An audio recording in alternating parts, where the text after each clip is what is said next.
എൻ്റെ പേര് ലിസി ജോസഫ്. ഞാൻ വരുന്നത് കർണാടകയിൽ നിന്ന്. ഞാൻ ഈ പുണ്യഭൂമിയിൽ കാലുകുത്തുന്നത് 2019 അത് ഞാൻ സ്വന്തം ഇഷ്ടത്തിൽ വന്നതല്ല. അമ്മ മാതാവ് എൻ്റെ നാത്തൂനിലൂടെ എന്നെ ഇവിടെ എത്തിക്കുകയായിരുന്നു ഉണ്ടായത്. അതുകൊണ്ട് 10-22 വർഷം ഞാൻ കരയാത്ത ഒറ്റ ഒരു ദിവസവും ഇല്ലായിരുന്നു. അങ്ങനെ ഞാൻ ഒത്തിരി സങ്കടത്തോടെയാണ് വരുന്നത്. അപ്പോൾ എനിക്ക് ഇച്ചിരി സങ്കടമൊക്കെ വരുമ്പോൾ ഞാൻ ശരിക്കും പ്രാർത്ഥിക്കും, കൊന്ത ചൊല്ലും, ബൈബിള് വായിക്കും. അങ്ങനെയൊക്കെ ഇരുന്നാണ് എൻ്റെ സങ്കടങ്ങളൊക്കെ ഞാൻ മാറ്റുന്നത്. അങ്ങനെ എനിക്ക് തോന്നി ഒരു ധ്യാനത്തിന് പോകാം. ഭയങ്കര ഒരു സങ്കടം വന്നപ്പോൾ എനിക്ക് തോന്നി ഞാൻ ധ്യാനത്തിന് പോകാം. അങ്ങനെ ഒരു ധ്യാനം കൂടി.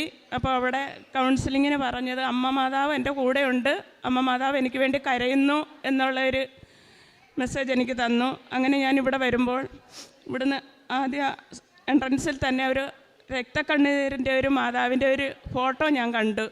അപ്പോൾ എനിക്ക് ഭയങ്കര സങ്കടമായിപ്പോയി. അമ്മ എനിക്ക് വേണ്ടി കരഞ്ഞു രക്തക്കണ്ണീരൊഴുക്കി കരയുന്നു.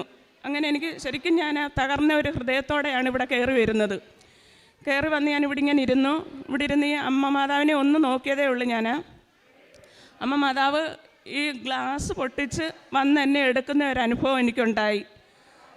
അതിന് ശേഷം ഞാൻ എത്രയോ കിൻഡൽ ഭാരമായിട്ടാണ് ഞാൻ ഈ വിശുദ്ധ സ്ഥലത്തേക്ക് വന്നത്. പക്ഷേ അമ്മ എന്നെ എടുക്കുന്ന ഒരു അനുഭവം ഉണ്ടായതിന് ശേഷം ഞാനൊരു പഞ്ഞിത്തുണ്ട് പോലെയായി തീർന്നു.